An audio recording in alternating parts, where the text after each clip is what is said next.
জাহানারা ইমাম বাংলাদেশের ইতিহাসে এক অনন্য নাম, যিনি মাতৃত্বের মমতা আর দেশপ্রেমের দীপ্ত শপথকে এক সুতোয় গেঁথেছিলেন।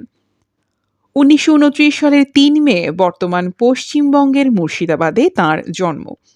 তিনি কেবল একজন প্রথিতযশা সাহিত্যিক বা শিক্ষাবিদ ছিলেন না, বরং ছিলেন বাঙালির মুক্তিযুদ্ধের চেতনা রক্ষা ও অসাম্প্রদায়িক বাংলাদেশ গড়ার আন্দোলনের অন্যতম প্রধান সেনাপতি। তার জীবন ছিল নিরন্তর সংগ্রামের এক আখ্যান। ১৯৭১ সালের মহান মুক্তিযুদ্ধে তিনি তার জ্যেষ্ঠ পুত্র শাফি ইমাম রুমিকে দেশের জন্য উৎসর্গ করেছিলেন।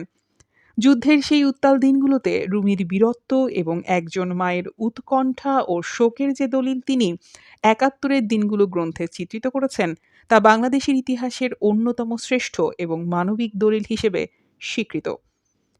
জাহানারা ইমামের জীবনের সবচেয়ে বড় অবদান হল ৯০-এর দশকে যুদ্ধাপরাধীদের বিচারের দাবিতে গড়ে তোলা আন্দোলন। ১৯৯২ সালের ১৯ জানুয়ারি তাঁর নেতৃত্বে গঠিত হয় ৭১-এর ঘাতক দালাল নির্মূল কমিটি।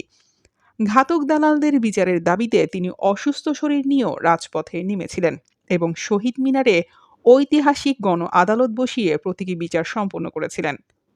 তৎকালীন সময়ে এই আন্দোলন ছিল অসম্ভব সাহসী এক পদক্ষেপ, যা নতুন প্রজন্মের মধ্যে মুক্তিযুদ্ধের সঠিক চেতনাকে জাগ্রত করেছিল। এই বীরত্ব গাথার জন্য জাতি তাঁকে শহীদ জননী উপাধিতে ভূষিত করে। সাহিত্যের আঙিনাতেও তিনি ছিলেন সমান উজ্জ্বল। তাঁর রচিত কিশোর সাহিত্য, অনুবাদ এবং প্রবন্ধগুলো পাঠক মহলে সমাদৃত। ১৯৯১ সালে তিনি তার সাহিত্যকর্মের জন্য বাংলা একাডেমি সাহিত্য পুরস্কার লাভ করেন এবং পরবর্তীতে মরণোত্তর স্বাধীনতা পদক ও রোকেয়া পদকে ভূষিত হন। ১৯৯৪ সালের ২৬ জুন দুরারোগ্য ক্যান্সারে আক্রান্ত হয়ে এই মহীয়সী নারী পরলোক গমন করেন।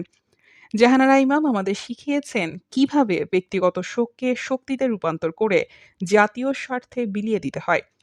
ঘাতক দালাল মুক্ত অসাম্প্রদায়িক বাংলাদেশের স্বপ্ন নিয়ে তিনি যে লড়াই শুরু করেছিলেন, তা আজও প্রগতিশীল মানুষের কাছে সংগ্রামের চিরন্তন উৎস। শহীদ জননী জাহানারা ইমাম তাঁর কর্ম ও আদর্শের মাধ্যমে বাঙালির হৃদয়ে চিরকাল অমর হয়ে থাকবেন।